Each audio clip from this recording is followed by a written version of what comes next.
Lo que voy a hacer hoy es presentar la metodología pedagógica de proceso de diseño que tenemos en la cátedra. A ver qué dice. ¿No puedo ver? Bien, todo bien, ok.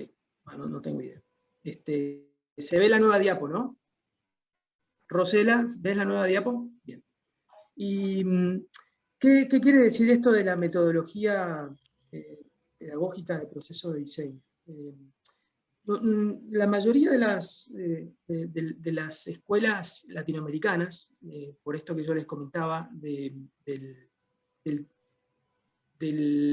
título profesional habilitante, es decir, por las obligaciones legales que tienen las universidades, generalmente se ha vuelto muy común que las cátedras proyectuales tienen un enfoque profesionalista. ¿Qué quiere decir esto? Que considera la enseñanza del proyecto casi como un ensayo de la práctica profesional. Entonces, generalmente lo que se hace es algo así como un ensayo, como si fuera así, como un ejercicio, como si estuviéramos en un frente a un proyecto de un estudio de arquitectura. Entonces, generalmente los ejercicios arrancan con un programa y un sitio, y se espera del alumno, en el nivel en que esté, no importa en qué nivel esté, que haga un proyecto. Y generalmente esto viene acompañado con algún tipo de actitud de corregir desde un error o de una falta de calidad proyectual del alumno.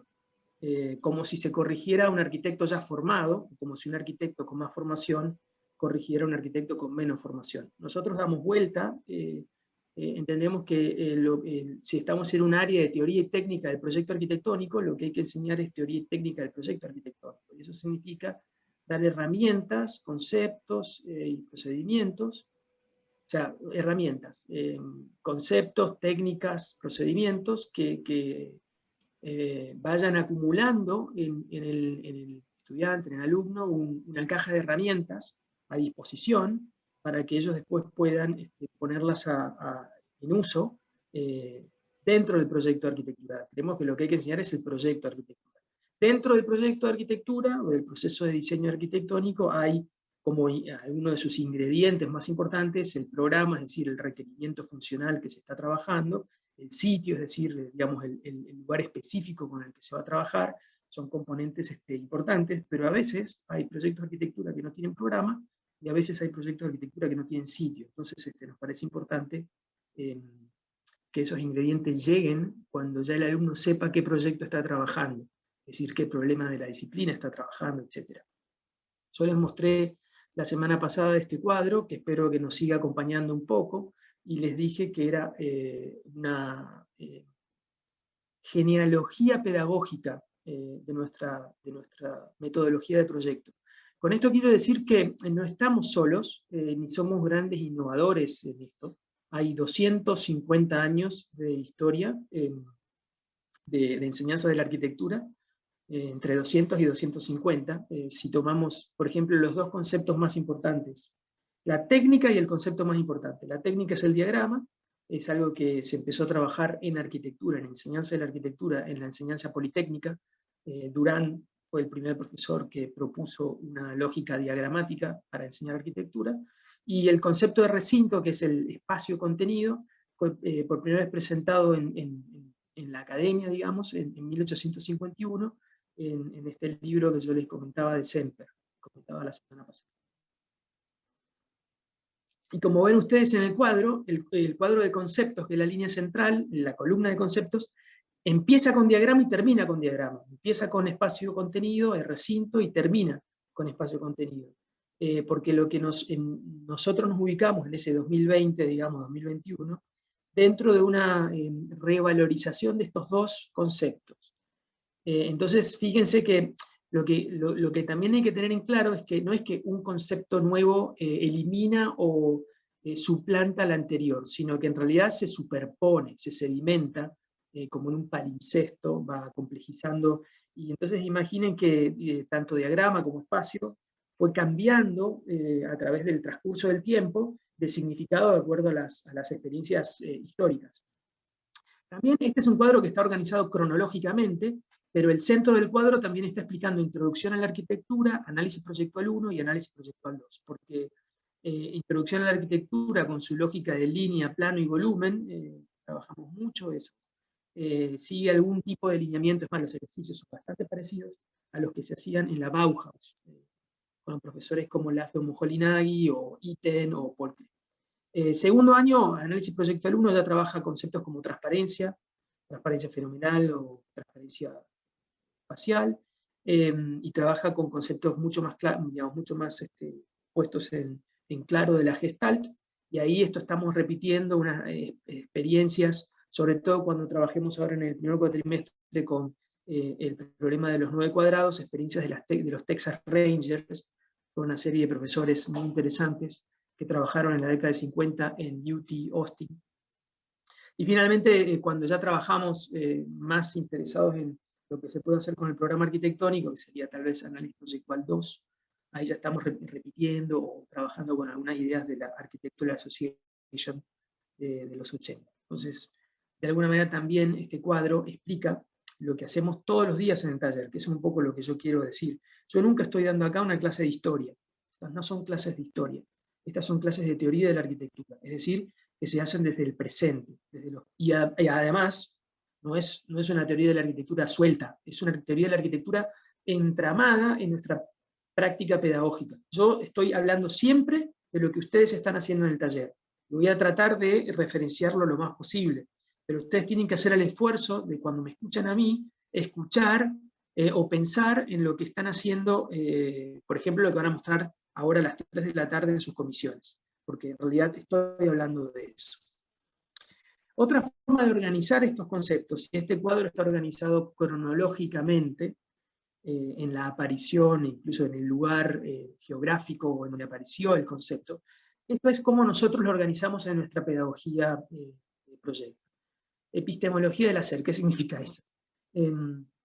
Lo que nosotros estamos enseñando es un saber hacer, o sea, es una práctica que está entramada en una práctica cultural que ya está entramada en una disciplina cultural, y bueno, en una profesión y en una serie de escuelas y academias. Entonces, hay todo un paquete teórico trabajado, como vieron, específicamente sobre el proyecto de arquitectura de 250 años, pero también hay una serie de prácticas, como vimos, inmemoriales, y entonces hay un saber hacer. Esta no es una enseñanza solamente teórica, y ustedes aprenden haciendo. Y bueno, fíjense que esto está organizado de alguna manera como los cuatrimestres. El inicio, digamos, el primer cuatrimestre de Introducción a la Arquitectura, lo que hace es presentar técnicas, los nombres conocidos de las técnicas normalizadas por la disciplina, por la arquitectura, corte, axonometría, etc. Pero de esas técnicas, la que nosotros preferimos, es más la que consideramos una técnica por sobre las técnicas, porque si me apuran, diría que un corte también puede ser estudiado como un diagrama, a través de esta operación que llamamos razonamiento diagramático, que es observar las relaciones formales intrínsecas a esa imagen que estoy viendo, sea corte o axonometría. Entonces, el diagrama, nosotros lo que queremos es que se entienda qué se puede hacer con el diagrama, desde el primer día. Fíjense que el primer ejercicio que hacen ustedes en esta cátedra se llama diagrama, y de alguna manera el último gran ejercicio, que es el segundo cuatrimestre de AP2, también podría ser llamado diagrama. En el segundo cuatrimestre ya pensamos que ustedes ya conocen las técnicas, entonces lo que introducimos son los procedimientos, para explicarlo fácilmente. Son las cosas que se pueden hacer con las técnicas. ¿Qué puedo hacer yo con las técnicas? Bueno, incluso cambiando de técnica en técnica, pliegue, inversión, positivo, negativo, etc. De esas técnicas, la metatécnica, digamos, la técnica que más preferimos nosotros porque le vemos más posibilidades creativas, es la transposición. Ahí me faltó una N, pero ya estoy, ayer a la noche dije, voy a cambiar, no cambio. En realidad se puede escribir de las dos maneras, transposición, pero a mí me gusta más transposición porque se acerca más a transformación. Una transformación es un realineamiento de los elementos formales, pero sin agregar o quitar nada. Simplemente cambiar las cosas de lugar, etc. Una transposición se agrega o se quita, se modifica profundamente, y sobre todo con un cambio de contexto. Se puede también decir traducción. y generalmente porque en las ciencias sociales se usa también traducción. Y lo que hacemos nosotros es transposiciones de contexto todo el tiempo. Le pedimos que pasen una idea o lo que estén trabajando de un dibujo a una maqueta, o de un corte a una axonometría. ¿Por qué es creativo? Porque en ese traslado siempre hay un momento que la cosa, de alguna manera, aunque sea en un momento infinitesimal en el cerebro, está en transición de un lado a otro. No está ni acá ni acá. Se está traduciendo. Y ese acto es un acto creativo. Yo tengo que tomar decisiones. Por eso, el entrenamiento básico que estamos tratando de que ustedes tengan es ese entrenamiento de tomar decisiones en el proceso de diseño de arquitectura, y eso se da generalmente a través de transposiciones formales. Bueno, hay otros nombres que le damos a esto. Selfie, por ejemplo. El ejercicio selfie es una transposición. Es sacar esa maqueta de un abstracto al sitio donde lo van a introducir. Implementación, es un ejercicio que va a hacer ahora Análisis Proyectual 2, es una transposición. Digamos, aquello que está trabajado en laboratorio empieza a ser implementado en forma concreta en un sitio, etc. Una vez que pasa primer año, suponemos que hemos presentado las técnicas y los procedimientos y que ustedes ya están en condiciones de entender otra manera de entender el qué, digamos. Si un procedimiento es lo que yo puedo hacer prácticamente, un concepto es lo que guía esa acción. Es algo así como un parámetro abstracto que me permite entender qué estoy haciendo. ¿Se entiende lo que digo? Entonces, los dos conceptos que más trabajamos en esta cátedra son los nombres de los cuatrimestres de AP1. Tectónica, que es el que están haciendo ustedes ahora, y espacio contenido. Hay muchos otros conceptos que nos gustan mucho, Poyet, transparencia, bueno, etc. Pero los que más trabajamos son los conceptos de tectónica y espacio. Para espacio va a haber una clase especial, específica de estas. Va a ser como algo así como una guía de lectura de todo el material que tenemos sobre espacio. ¿Y qué es esto de las prácticas materiales y prácticas diagramáticas? Bueno, todo esto que yo estaba diciendo puede ser catalogado dentro de la teoría y la parte de teoría y no de técnica del proyecto arquitectónico. Ya en la parte práctica, es decir, en la parte técnica, en la parte práctica, hay un acercamiento más directo en segundo año, en análisis proyectual 1, es que hacemos un montón de cosas. Incluso ustedes hoy supuestamente tienen que tener, creo yo, un objeto, o sea, nada más concreto y material que un objeto. Y a partir de un objeto empezar a imaginar. ¿Y por qué? Porque ese es el proyecto. ¿Cuál es nuestra práctica material? Bueno, nuestra práctica material es el proyecto de arquitectura. Entonces, bueno, que ustedes entiendan eso, haciéndolo, que es un proyecto de arquitectura. En tercer año ya podemos hacer un salto de abstracción y empezar a pensar que dentro de esa práctica material hay muchas prácticas diagramáticas inmersas. Es más, podríamos decir que en realidad es una práctica diagramática material. Una transposición es una operación diagramática, un razonamiento diagramático. Entonces, insistir para cerrar el arco pedagógico en las posibilidades en el rol del diagrama, en el acto creativo del proceso de diseño, que es mi tesis, es lo que estoy pensando en mi tesis. Bueno, y todo saber hacer, toda práctica cultural, material, genera un archivo. ¿Qué es ese archivo? Es un conocimiento que se va transmitiendo, digamos. Ese archivo puede ser personal, ustedes van a ir a través de pasar estos 6 cuatrimestres con nosotros, generando un archivo propio de lo que hicieron. Tienen que cuidarlo ese archivo hay que organizarlo para saber cómo ir a buscar cosas. Y después está el archivo colectivo nuestro. La cátedra tiene archivos. Archivo es el nombre de 2 publicaciones que tenemos sobre los 10 años de introducción a la arquitectura. Está en el Drive, está también en ISU, si lo quieren buscar. Ponen Cátedra Royce Archivo Técnicos o Cátedra Royce Archivo Procedimientos y aparece. Y también tenemos anuarios de los primeros años. ¿Dónde más hay un archivo nuestro? Bueno, en la página de Facebook de la cátedra hay muchos proyectos. En cada grupo de Facebook de AP1, AP2, también hay muchos proyectos, etc. Pero también está el archivo de la disciplina, digamos, los precedentes. Cuando nosotros trabajamos con precedentes, ¿qué estamos haciendo? Estamos yendo al archivo de la disciplina arquitectónica para ver qué hizo otro antes, ¿no? Esta idea del enano montado arriba del hombro del gigante. Bueno, esta es otra manera de decir lo mismo.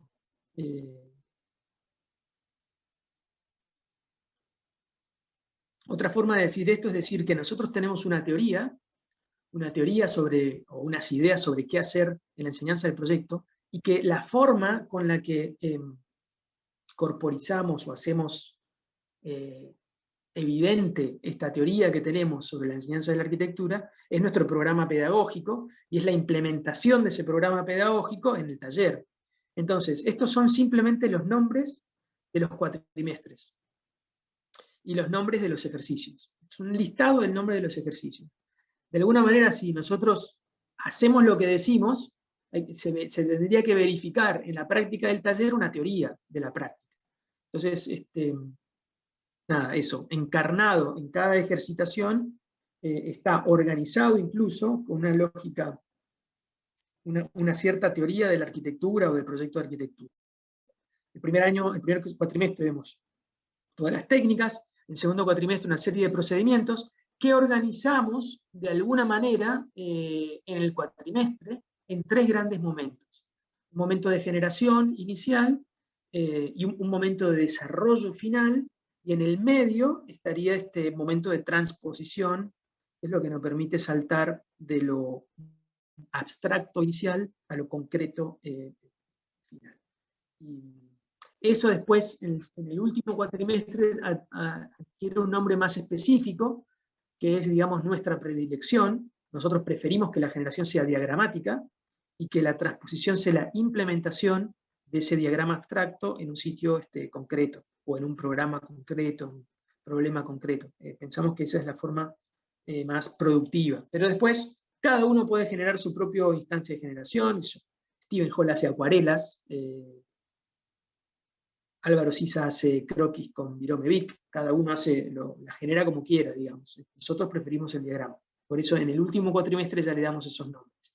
Y el último año trabajamos temas, y en realidad lo que hacemos es dejar en claro lo que hemos trabajado durante los 6 cuatrimestres. Durante los 6 cuatrimestres ustedes van a trabajar solo 2 grandes temas de la arquitectura: lo doméstico y lo institucional. Lo doméstico son todos los arreglos de la intimidad, digamos, de cómo nos organizamos para vivir, digamos, en nuestros interiores, con nuestras familias o solos, si somos locos solos. Institucional es todo lo que tiene que ver con lo político, con cómo nos organizamos, cómo la arquitectura tiene compromisos públicos, urbanos, etc. Esto es nuevamente otra manera de organizar los mismos conceptos, esta vez con una lógica de mapa conceptual. Entonces, aquí hay una cronología, que puede ser una diagonal de arriba a abajo y de izquierda a derecha, pero también hay zonas de relación. Y también hay algo así como una tensión desde el siglo XIX y el siglo XX al siglo XXI. Esto lo quiero remarcar porque nuevamente estas no son clases de historia, sino que nos plantamos desde el siglo XXI, y desde lo postdigital, con su énfasis en la imagen, lo que hacemos es retrabajar o repreguntar sobre estos conceptos que sí arrancaron en la teoría estética alemana del siglo XIX, pero bueno, siguen siendo vigentes. No vamos a buscar cualquier concepto. Lo de la teoría estética alemana dijo un montón de cosas. A nosotros solo nos interesa el concepto de empatía. ¿Por qué? Porque el concepto de empatía une el concepto de tectónica con el concepto de espacio arquitectónico, porque es a través del cuerpo y de la sensación, de la percepción, cómo nosotros entendemos las configuraciones espaciales.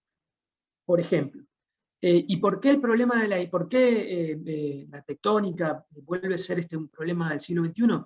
Porque el problema contemporáneo es el problema de la imagen. Y la percepción es el problema de la imagen cuando se interioriza. Entonces, es un problema de la filosofía contemporánea. ¿Y qué quiere decir lo post-digital? Que ya hemos pasado... ¡Chao, lindo! ¡Que te vaya bien! ¡Chao, Cami! Camilo se va a su primer día de jardín. Y entonces, lo post-digital es decir, bueno, este enamoramiento con la herramienta digital, que ya tiene 50, 70 años, 1950 empezó la computadora, ya ha pasado, y digamos, ya no estamos solo adentro de la computadora. El verdadero poder de la computadora es salir y entrar, o decirlo de alguna manera, hemos vuelto al dibujo, ya no hacemos más modelos digitales, hacemos dibujos. Entonces, lo post-digital es básicamente meter todas estas cosas de la historia en la potencia sampleadora de la computadora. Entonces, ya no es más como en la posmodernidad que hacíamos covers, otra versión de una canción. Ahora lo que hacemos es tomamos, bueno, lo que hace, supongo yo que ahora están todos en el trap, no sé, en mi época era, no sé, decía hip hop, lo que sea, tomar 20 fragmentos de 20 canciones distintas, meterlos en la licuadora y hacer una canción nueva. Eso es lo post-digital. Eso cuando hacemos una axonometría, bueno, y pensar que es una lógica de cruce de plataformas. Incluso ustedes están trabajando, antes se trabajaba en un solo programa, te hacías especialista en, no sé, AutoCAD, y te quedabas en AutoCAD y no te ibas de ahí. Ahora nada, ahora salís por 20 plataformas distintas, y tu manera de trabajar es ir de una plataforma a otra, y eso de alguna manera también es una transposición, porque es una traducción de un medio a otro medio, y tiene lógicas de pensamiento distintos, de organización distintos, y bueno, por eso la transposición también es un concepto de post-digital también. Quería aclarar esto, después vamos a volver un poquito sobre este diagrama, pero es un mapa conceptual, donde hay relaciones de cercanía entre conceptos, o de contraste entre conceptos. Y esto, que a mí me gusta porque salió en un procedimiento de lectura que hicimos en el taller, me acuerdo que fue bueno, hay algunos colaboradores que estaban el día que hicimos esto, que con un pizarrón nos metimos en el medio del taller y empezamos a dibujar con tiza ahí lo que habíamos leído. Yo podría explicar esto ahora como lo que hacemos cuando proyectamos, o sea, el tipo de, lo que queremos enseñar hace el proyecto de arquitectura. El proyecto de arquitectura es en realidad una cadena de procedimientos de formalización, y esto tiene que ver con la Gestalt, que es otra de las, bueno, aquí estaba, la Gestalt está por ahí, ¿dónde está? Bueno, no está. Pollo abierto, Venturi, bueno, me faltó la Gestalt acá. Está por ahí, por transparencia. Bueno, no importa, me faltó la Gestalt. La Gestalt es esta rama de la psicología que se especializó en estudiar la percepción y la relación entre percepción y pensamiento. Y bueno, el fundamento, aparte de la lógica de la simplicidad, que ya la vamos a hablar, la Gestalt entendió, bueno, cómo miramos, cómo entendemos la actividad, el espacio, a través de resaltar figuras contra fondos. Y lo que resalta la figura contra fondo es el contorno. El contorno es lo que contrasta fondo y figura. Y esa es una relación ambivalente, cóncavo-convexo, que es si una cara me está atacando o no me está atacando. Por eso hay todos estos juegos visuales que aparecen cada tanto en internet, tiene que ver con eso, con nuestra forma de reconocer qué por ejemplo, dentro de una selva, qué es lo que nos va a atacar. Por eso siempre tratamos de ver cosas en punta, para salir rajando, porque, bueno, nada. O sea, es una investigación psicológica profunda sobre cómo observamos. Entonces, el proyecto de arquitectura es un proyecto, el proceso de diseño arquitectónico es un proceso de formalización, de generar definiciones de límites, de limitar, configurar, y a nosotros por eso nos interesa tanto el concepto de espacio-contenido, porque de alguna manera, hablando rápido y mal, el espacio arquitectónico es un volumen de espacio-contenido. Es un volumen, el vacío, por supuesto que espacio hay por todos lados, ¿no? Acá hay espacio, pero yo ahora estoy en un espacio-contenido. El espacio arquitectónico es el espacio que, si no es vacío, es abierto, bueno, es esto, es aire, es luz, si quieren, es una discusión filosófica. A nosotros nos interesa como eso, que no sabemos bien qué es todavía, no nos interesa tanto porque es una discusión filosófica que nos excede, cómo eso se contiene a partir de la delimitación, bueno, de materia, porque nosotros trabajamos con materiales, y la creación de dispositivos, en vez de objetos podría llamarse dispositivos espaciales que conforman volumétricamente al espacio. Hacemos volúmenes arquitectónicos, es decir, volúmenes, estoy tocando una pared, un volumen material, y también esos volúmenes materiales configuran volúmenes espaciales. Y eso es la determinación de la forma, porque si hacemos un análisis diagramático de todo lo que hacemos, siempre en el fondo, en la lógica más como diagramática abstracta, siempre estamos trabajando con línea, plano, volumen, o geometría, o proporciones. Que en definitiva eso es lo que después termina siendo si este espacio es grande o es chico, si hago una ventana es claro o no, si metemos lo fenomenológico, digamos, si es oscuro o claro, etc. Y Peirce tiene una manera de decir o de significar qué es la forma, que es muy bonita. Él dice que la forma es la transmisión de un poder, de una cosa a otra. Quiere decir que la forma da como una determinación de posibilidad, lo que algo puede ser. Es una cosa muy bonita, ya lo vamos a ver un poquito más. Pero, ¿se entiende esto? Esto es lo que haríamos cuando hacemos un proyecto de arquitectura o incluso cuando tomamos cualquier tipo de decisión proyectual. Esto, que es un diagrama más raro todavía, me gusta mucho este diagrama, piensen que sería lo que hacemos en cada instante que tomamos una decisión proyectual. Y piensen que si estamos conscientes y estamos en pleno flujo creativo, se encienden todas al mismo tiempo. Y piensen que hay un montón de pelotitas que van de uno a otro conectando. ¿Y qué es esto? Esto también surgió de un procedimiento de lectura que hicimos en otro lado, con algunos compañeros que están acá en el equipo docente, y esto sale de leer Althusser, el capítulo que es la práctica. Y para Althusser la práctica, esa PR que está ahí arriba, es una relación activa con lo real, es decir, es una transformación del entorno real, no es solamente una imaginación. Pero esa PR nosotros lo podemos reemplazar por proyecto. Ahora, en esta relación de la teoría y la técnica, o de la práctica y la teoría, cada vez que estamos haciendo algo, estamos pensando también, de alguna manera, aunque sea en el fondo de nuestra mente, mientras estamos cortando cartón, haciendo una maqueta, estamos pensando. Mientras estamos dibujando una línea, una axonometría, estamos pensando. ¿Qué hacemos cuando hacemos eso? Estamos abstrayendo de eso que estamos haciendo algo. ¿Y qué significa? Que eso me hace acordar o me hace pensar, y yo voy, y piensen en la teoría, esa T que está ahí arriba, como una caja de herramientas para lo que estoy haciendo. Y voy a buscar algo que me sirve para lo que estoy haciendo. ¿Y qué es lo que voy a buscar? Y voy a buscar una técnica, es decir, digo, lo que tengo que hacer ahora es un corte, por ejemplo. O un procedimiento. Lo que tengo que hacer ahora es una inversión. O un concepto. Lo que estoy trabajando es el concepto espacio-contenido. ¿Se entiende? Entonces la teoría es una caja de herramientas que está ahí a disposición para tener más control sobre lo que uno está haciendo. Cuando uno hace análisis concretos de la práctica concreta. No está volando en el aire. Y esto es una forma muy pragmática de entender la teoría. La teoría es aquello que se pone en acción, ¿sí? Que se verifica en la acción. Bueno, ahora, por supuesto que cómo relacionarnos con ese archivo, que es esa A que está ahí, porque toda nuestra experiencia va generando un archivo. Nosotros lo que proponemos, esa PL que aparece ahí, son procedimientos de lectura.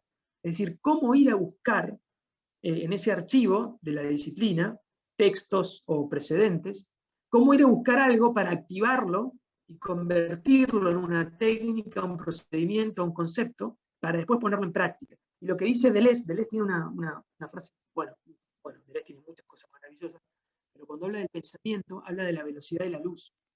El pensamiento va a la velocidad de la luz. Es infinito en el sentido de la velocidad infinita, y de todo lo que yo puedo atravesar, todos los mundos que yo puedo atravesar cada vez que tomo una decisión. Piensen eso, piensen que esto es, en cada momento que ustedes toman una decisión proyectual, están haciendo esto. Tienen que ser, mientras más conscientes sean de todas las herramientas que están a su disposición para tomar decisiones proyectuales, bueno, más poderosos serán ustedes. El que puede ver todo esto al mismo tiempo es un superhéroe que no existe, ¿eh? Esto es como un ideal absoluto. Ahora, ese signo de pregunta que está ahí en el fondo, ¿qué más puedo poner yo en el archivo? Y yo, personalmente, he puesto mucho cine y mucha música y mucha filosofía, porque son las cosas que me gustan. Me gustan más que la arquitectura. Ustedes llénenlo con lo que les parezca. Yo también lo lleno con 30 años de arquitectura, 35, si me pongo a ver el calendario de verdad. Ya forma parte de mi experiencia de vida la arquitectura. Ustedes por ahí recién están empezando. Los chicos de segundo año tienen mucha menos experiencia. Pero eso después va acumulándose en ese archivo. Ahora, si uno no lo ordena conceptualmente y si uno no lo tiene a disposición, es decir, si uno no lo piensa todo el tiempo, se olvida o se desconecta. Cualquiera de estas conexiones, cualquiera de estas rayitas, si uno no las practica, se borran. Y uno piensan que se va perdiendo poder. Porque yo puedo seguir cortando cartón, pero si para mí es solamente cortar cartón, puede ser solamente cortar cartón. ¿Se entiende lo que digo? Ese es el peligro cuando estamos haciendo una práctica, que nos quedemos solo con la práctica y que desconectemos el poder de la abstracción. Y lo mismo, si yo estoy solamente pensando en lo teórico, no lo pongo nunca en práctica, y bueno, hay muchas maneras coloquiales de decir qué es lo que estaría haciendo yo. Pero no estaría siendo productivo, todo mi pensamiento sería infértil. Entonces, siempre ahí dice singularizar, pero podría ser concretizar. O sea, flaco, hacelo. O sea, dejá de hablar y hacelo. Y esto va a estar siempre en la corrección de tablero o en la conversación, es decir, no me hables más, basta.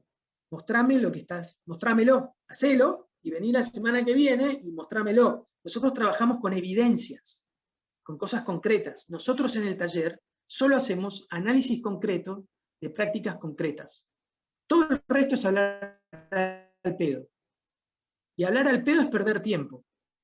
Y no tenemos mucho tiempo. Además, yo estoy hablando hace 32 minutos y tengo que ir redondeando para no pasarme de la hora estipulada. Y esto lo hice una vez que me enojé porque me ponían ahí que siempre hacíamos lo mismo y yo pensé, digo, escuchame una cosa, si para caminar siempre hacemos lo mismo, damos pasos, pero nunca estamos en el mismo lugar. Entonces sí, usamos, de todas las, tampoco se creen que hay muchas técnicas, hay muchas técnicas de representación en la arquitectura. En los 2000 años de disciplina codificada hemos llegado a unos 10, con mucha suerte, y de esos nosotros elegimos repetir algunos porque son, digamos, los que están más a explorar. El collage, por ejemplo. ¿Qué se puede hacer con el collage en arquitectura? Y no se sabe bien todavía, es muy nueva, es la más nueva de todas. 1912 se creó el collage, y arquitectura llegó después. Entonces, ¿qué podemos hacer? Y ahora con el collage digital, más todavía. O sea, es una pregunta abierta que se puede hacer con el collage. Entonces, bueno, o el espacio. ¿Por qué el espacio ha atravesado 200 años de teoría arquitectónica? Porque sigue siendo un concepto fértil. Y entonces, ¿qué significa esta espiral? De alguna manera es como la espiral del conocimiento. Entonces, bueno, ustedes tienen un margen de maniobra corto al principio y van ampliando su margen de maniobra a medida que están cada vez más afuera y en el borde. Piensen un poco eso. Nunca están en el mismo lugar. Siempre tienen un punto de vista más fuerte con el cual volver a resignificar eso que, bueno, hicieron el año pasado. O sea, tal vez hagan pliegue, o decir, oh, pliegue, otra vez, qué hincha bola. O inversión, positivo o negativo, otra vez. Bueno, pero están en otro momento. Están haciendo lo mismo. El que cree que está haciendo lo mismo no aprendió. Bueno, nada, esto están en los apuntes. Por ejemplo, el concepto más importante para nosotros en el espacio arquitectónico. Yo voy a dar una clase dentro de 3 semanas, que va a ser algo así como un recorrido, la guía de lectura de este apunte. Diagrama arquitectónico también, esto va a ser el segundo cuatrimestre, prácticamente vamos a estar, creo yo, no sé, porque no las tengo pensadas todavía, pero creo que podremos estar todo el cuatrimestre hablando de diagrama, razonamiento diagramático, etc. Todos esos apuntes, que ojalá formen parte de los procedimientos de lectura con los cuales ustedes activan y crean sus propias técnicas y herramientas y conceptos, son los apuntes de la cátedra que están organizados así. Ahora están organizados así. En amarillo estarían los conceptuales o disciplinares, donde ponemos en claro qué estamos haciendo. Los verdes son esta trilogía ética, son apuntes que explican para qué estamos haciendo esto, o por qué creemos que hay que hacerlo, o para qué deberían ustedes, una vez que están afuera, hacer arquitectura, o para qué es la arquitectura, o bueno, preguntas éticas, políticas, para ahí, no sé, activar algún pensamiento ideológico, a ver si Althusser decía que la ideología es el pegamento que une las cosas. Entonces, de acuerdo a cómo yo las pegue, me haré una visión del mundo. Y los grises son ya los más pedagógicos, los que hablan de nosotros y de cómo trabajamos en el taller. Todo esto que yo les estoy contando lo queremos hacer para que ustedes desarrollen una capacidad proyectual, y eso sería lo que estamos desarrollando. Todo esto, digamos, se tiene que desarrollar dentro del proceso de diseño arquitectónico. Esto es lo único que estamos enseñando. Estamos en el área de teoría y técnica del proyecto arquitectónico. Es lo que nos toca enseñar. Y rápidamente, este sería como un mapa de cómo empezamos y cómo terminamos. Generalmente, o de dos polos de trabajo, entre lo abstracto y lo concreto. Generalmente, todos nuestros cuatrimestres arrancan con lo abstracto. Análisis proyectual 2 en este momento está en un momento muy abstracto. Aunque en realidad no, justo en este momento los dos están en un momento bastante concreto. AP1 con un objeto. Tuvieron que traer algo, un material, no sé, y a partir de ahí empezar a hablar. Y análisis proyectual 2 tiene un precedente, que es concreto, es algo bien concreto. Y de ese concreto, ¿qué tienen que hacer? Abstraer. Y si empezáramos al revés, de algo muy abstracto, ¿qué tienen que hacer? Concretar. Entonces en ese polo siempre estamos yendo. Ahora, siempre se cree, generalmente, que un proyecto de arquitectura es algo bien concreto, incluso casi como lo final, ¿no? Planta, corte y vista, ¿no? Se cree que eso es el proyecto, y a lo sumo lo que se enseña en la facultad es a desarrollar eso tan concreto que es un proyecto de arquitectura. Hay otras escuelas que en realidad de lo que se encargan es a facilitar o dar recetas para generar ideas de forma abstracta. De alguna manera, el primer polo es el polo norteamericano, el polo que, como yo le decía, tiene poco compromiso con la profesión, trata solo de temas disciplinares, y el otro polo es el polo europeo o latinoamericano, que tiene una obligación profesionalista porque da títulos habilitantes. Y lo que pasa generalmente es que hay un salto tremendo entre los dos. El problema de la enseñanza de arquitectura en Estados Unidos es que nunca llega a concretar en proyectos de arquitectura, por eso la arquitectura norteamericana corporativa deja tanto que desear, y lo que le pasa a la rama más latinoamericana, europea, es que es muy concreta, demasiado concreta, y se pasa de repetir lo que ya está, porque no genera nuevas ideas abstractas. No hay un laboratorio de nuevas ideas. Nosotros creemos que nuestra manera de trabajar, proponiendo la transposición, puede unir los dos mundos. Ustedes pueden ir más rápido entre lo abstracto y lo concreto, y ese sería el enfoque pragmático de nuestra cátedra. Porque el pragmatismo lo que se interesa es cómo las ideas se ponen en acción, y después piensa en las consecuencias de las acciones. Entonces, es un mundo, es una metodología, una filosofía que une pensamiento con acción, o teoría con práctica. Y por eso la transposición es tan importante en nuestra pedagogía. Entonces, bueno, resumiendo, en vez de creer que el proyecto es solamente esa cosa concreta que se entrega al final sin dormir 4 días, porque te pidieron 17 paneles, nosotros creemos que el proyecto es todo el proceso, que están empezando ustedes ahora. Y eso de alguna manera se verifica en cómo organizamos el cuatrimestre. Esto es un chiste que siempre cuento.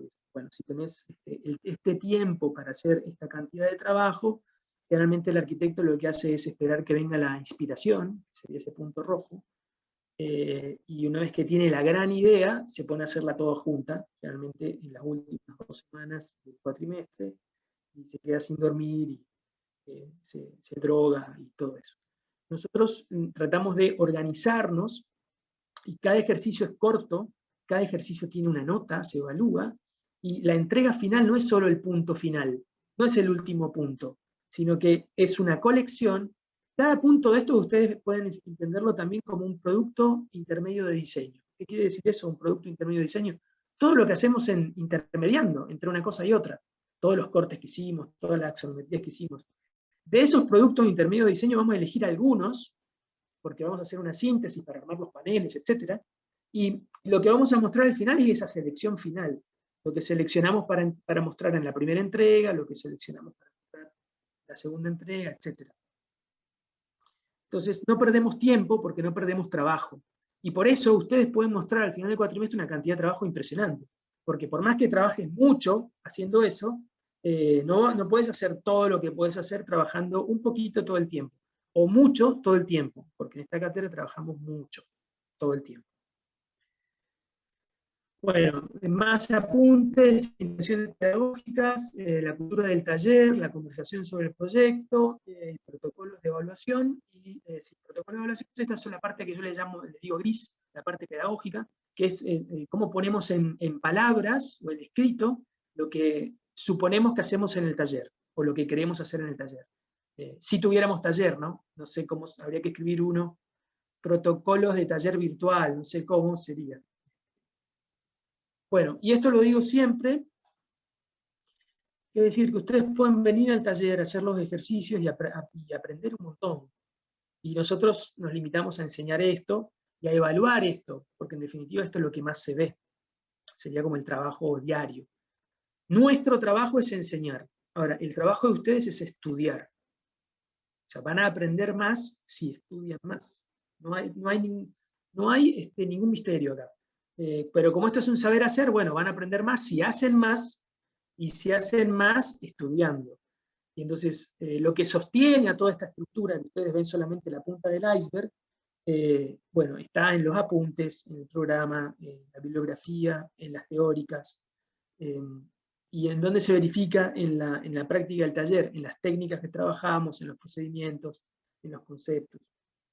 Esta es otra forma de pensar lo que pasa.